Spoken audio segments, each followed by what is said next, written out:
եմ հասկանալ, ինչ է եղել, այսօր ինչի եք այդքան ջղագրգիռ, ինչ է պատահել, կարող է խնդիր այնա, որ օգոստոսի 8-ից հետո 3 միջազգային ֆորմատի կարևոր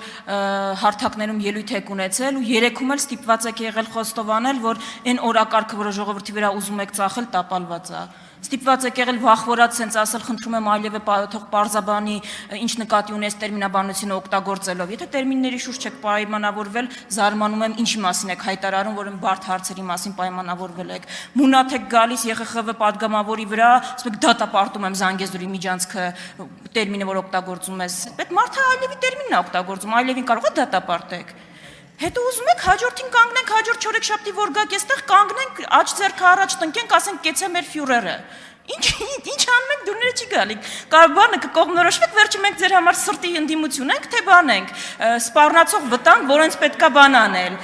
ոչնչացնել։ Եթե ձեզ հանգիստ։ Անա Ալեքսանյան, չի Եթե ձեր տեղ սրտի ընդդիմություն եք, բա խեք հետապնդում։ Չի 70%-ի վրա քրեական գործեր կային, գործընկեր ինչի են նստած։ Բա սրտի ընդդիմությանը տենց են վարվում։ Բայց այս ռևերանսները պետք չի, բանը օրենքը պիտի փոխենք, քվեաթերթիկի վրա իմ նկարը պիտի լինի, էլ ինչ լինի։ Հասմիկ Հակոբյանը ասել է ձեզնից առաջ, ինչի համար եք այդ անում։ Հայտարարել է արդեն, էլ կարիք չկա դուք սենց ծածկա դմփոց անեք, ասել է որ դաշնակցությունը փակելու եք։ Բան չի էլի,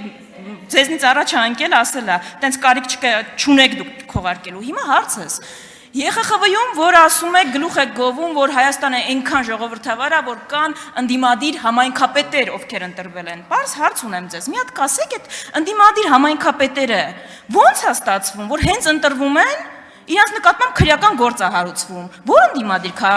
համայնքապետի նկատմամբ քրեական գործ չկա հարուցված։ Ո՞նց է ստացվում, որ ընդդիմադիր համայնքապետերը կամ հետապնդվում են ձերերով կամ սպանվում են, ոնց որ սպանվեց Վալոդիա Գրիգորյանը։ Ո՞նց է ստացվում, որ այս երկրում պաշտպանված եք դուք, գերպաշտպանված։ Պաշտպանված է Արցախահայություն տարածող բլոգերը, բայց ընդդիմադիր համայնքապետը, որի նկատմամբ կա լարվածություն, պաշտպանված չի։ Ոնց է ստացվում, որ 120 քննիչ ներգրաված են սրբազանին էլ լսելով, էլ չգիտեմ, հետևելով, այն տեղը, որտեղ մի քանի ամիս առաջ ձեր նկատմամբ ջախջախից հաղթանակ կատարվելու վտանգը տենց կար, այդ մարդուն կասկածյալներին ոչ հետևում են, ոչ գաղտնա լսում են, ոչ զենքի գնումն են կանխում, որ սենց սպանություն չունենաք։ Այդ ո՞նց է տենց ստացվում ձեր ժողովրդավարության բաստիոնում։ Շնորհակալություն, որ ավարտեցիք։ Հարցին կպատասխանի վարչապետը, համեցեք պարոն վարչապետ։ Լրություն դահլիճում։ Այդ որ տենց է դուք ավելի լավ խոսեք Պրոշյանի դաշնակցական համայնքի ղեկավարի սպանության մասին, որ լրություն դահլիճում։ մեր օգլոկին չէ։ Լրություն դահլիճում։ Շատ լավ։ Մի րոպե։ Դերից չի կարելի խոսել։ Ավելի լավ է խոսեք դաշնակցական Պողոս Պողոսյանի սպանության մասին։ Իսկ դաշնակցությունը փակելու իմաստը ո՞րն է։ Դուք ամեն օր դաշնակցությունը փակում եք։ Ինքը ես կարծում եմ, որ դաշնակցությունը փակելու անհրաժեշտություն չկա։ Դաշնակցություն փակելու անհրաժեշտություն չկա, որովհետև դաշնակցությունը ամեն օր ռեժիմով փակվում է։ Ասենց մի քիչ կձգի ու տենց հավերժ կփակվի եւ դա այնքան կանխատեսելի բան է։ Ինչ վերաբերվում է օգոստոսի 8-ի օրակարգին, օգոստոսի 8-ի օրակարգը այդ դուք եք ուզում տապալվի, բայց դա բացառված է, որ տապալվի։ Ես այդ թվում միջազգային կառույցներում արձանագրումը արել եմ, որ չի կարա տապալվի, որովհետև խաղաղությունը իրականություն է եւ խաղաղությունը դառնալու է ավելի ու ավելի ինստիտուցիոնալ։ Մնացածը ինչ ասեմ, ձեր ելույթին արձագանքելու շատ բան չկա։ Արձագանք։ Սպասելի արձագանքեր, ես դաշնակցության վերաբերյալ ձեր կանխատեսումները իրականություն կդառնան ճիշտ այնպես, ինչպես ձեր նախընտրական խոստումները, ես էլ այդպիսի կանխատեսում եմ անում, եւ հիմա էլ պահանջում եմ, այդ ումից եք դուք պահանջում, ում վրա եք մունատ գալի, այս սպանությունը չեք ասում բացահայտված։ Ես եմ բացահայտեք եւ դաշնակցական Հրաչ Մուրադյանի սպանությունը եւ բան արեք, պատժեք մեղավորներին եւ մարտի 1-ը վերջը բացահայտեք եւ Պողոս Պողոսյանը եթե բացահայտված հանգամանք չկա բացահայտեք, դուք ում վրա եք մունատ գալիս։ Ու ի վերջո դուք տեղ հայտնվեցիք ինչի համար, կրկնելու այն ինչ եղել է, հա, ավելի վատ ձևով կրկնելու, ու ինչ հեգնանք է, քանի տարի պայքարեցիք որտեղ հայտնվեք, 25 Քանի տարի։ Հիմա եկել եք, գնացել եք, պայմանավորվում եք բաների հետ, այդ թվում ճշնամական երկրի գլխավոր շտաբից աջակցություն ստանում եք, Ադրբեջանում ձեր մասին երկ կա, ինչ ուզում են տալիս եք, գալիս եք ասում եք դե տղա եք հեղափոխություն արեք։ Վստահ եմ կանեն, դուք մի քիչ էլ սենց շարունակեք, այս հայտարարությունը մի քիչ էլ անեք, մի քիչ էլ Ալիևինը դեմ գնաք վախվորած խոսակ գայք ստեղ առյուծ կտրեք, ես վստահ եմ, որ մեր ժողովուրդը ամեն ինչում կհամոզվի վերջը։ Շնորհակալություն ձեզ։ Ձեր ուշադրությանն եմ հրավիրում, որ Փարաքար համայնքի ղեկավարի ցավալի սպանությունը ըստ էության կատարողները առնվազն բացահայտված են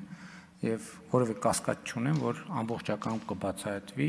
Պողոս Պողոսյանի գործը դատարանում է եւ լրատվությամբ հետեւում եմ եւ ենթադրում եմ, որ դա էլ կբացահայտվի։ Վարամ Խորխորունու սպանությունը բացահայտվում է։ Ենթադրում եմ իհարկե դատարանի վճիռ չկա, բայց եթե դատարանի վճռի հասնի, համենայն դեպս բոլոր նախադրյալները կան, որ գործը կգնա դատարան, դա էլ կբացահայտվի։ Համոզված եմ, մարտի 1-ի գործը բացահայտված է, մնում է, որ պատասխանատուները ենթարկվեն արժանի պատասխանատվության եւ այլն եւ այդպես շարունակ։ Իսկ մնացածը էլի եմ ասում։ Ինչ մուննաթի մասին եք խոսում։ Մուննաթ ոնց որ դուք եք գալիս, բայց падգամավոր եք, մուննաթ եք, բայց նույնիսկ դա չի փրկի դաշնակցությանը։ Ինչ վերաբերվում է մեր նախընտրական ծրագրին, կառավարության 2021-ից 2026 թվականի ծրագրում, որ այս դահլիճում քննարկվել է եւ քվեարկվել, գրված է Հայաստանի ժողովրդի առաջ կառավարության ստանձնած մեծագույն պարտավորությունը Հայաստանի եւ տարածաշրջանի համար խաղաղ զարգացման դարաշրջան բացելն է։ Մենք այդ մեծագույն պարտավորությունը կատարել ենք եւ բազմաթիվ պարտավորություններ փոքրագույններից, բայց կարող ենք փոքրագույններին, միջիններին չանդրադառնալ նույնիսկ, բայց եթե պետք է անդրադառնանք, ամեն տարի ես գալիս եմ կառավարության 2021-ից 2026 թվականի ծրագրի կատարման ընթացքի եւ արդյունքների մասին զեկույց եմ ներկայացնում, այդ զեկույցը ամեն տարի ծավալով մեծանում է, բայց այդ ամեն ինչը դնենք մի կողմ։ Ծրագրում գրած է, որ Հայաստանի կառավարությունը Հայաստանի եւ նրա ժողովրդի առաջ ունի մեծագույն պարտավորություն եւ այդ մեծագույն պարտավորությունը կատարված է։ Ինչ էլ անեք կատարված է։ Գաք մուննատ, չգաք մուննատ, դա ձեր կյանքում ոչ մի բան չի փոխի։ Իսկ Հայաստանի կյանքում շատ բան կփոխի։ Շնորհակալ եմ։ Արմենուհի Ղազարյան, խնդրեմ։